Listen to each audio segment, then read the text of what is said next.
Gall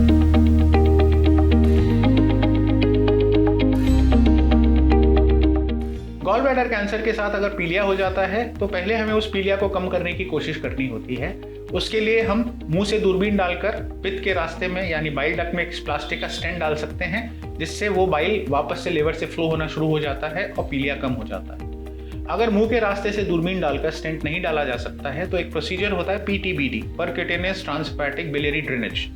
इसमें हम एक ट्यूब डालते हैं लिवर के अंदर होकर बाइल के रास्ते में, जिससे या तो वो जो बाइल है हम उस ट्यूब को बाहर लटका देते हैं तो बाहर बैग में आता रहता है, या फिर हम इस ट्यूब का दूसरा एंड आंत में डालकर छोड़ देते हैं, जिसको हम इंटरनलाइजेशन ऑफ स्टेंट कहते हैं।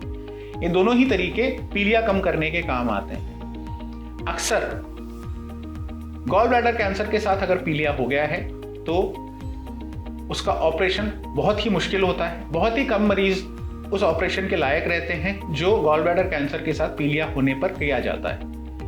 अगर गॉल ब्लैडर कैंसर का मरीज ऑपरेशन के लायक नहीं है तो उसमें पीलिया अगर है तो पीलिया कम करने के बाद, और पीलिया नहीं है तो सीधे ही हम कीमोथेरेपी का ऑप्शन हमारे पास है, कुछ टारगेटेड थेरेपी, कुछ इम्यूनोथेरेपी, ये सारे ऑप्शंस हमारे पास हैं। बट जैसा कि मैंने गॉल ब्लैडर कैंसर पर पहले वीडियो में डिस्कस किया था, गॉल ब्लैडर कैंसर एक बहुत ही खतरनाक कैंसर है और एडवांस स्टेज में उसके ठीक होने का चांस बहुत ही कम है। ये वीडियो आपको डराने के लिए नहीं है, ये वीडियो आपको ये जानकारी देने के लिए है कि गॉल ब्लैडर कैंसर अगर एडवांस्ड हो जाता है तो उसके ठीक होने का चांस बहुत कम हो जाता है।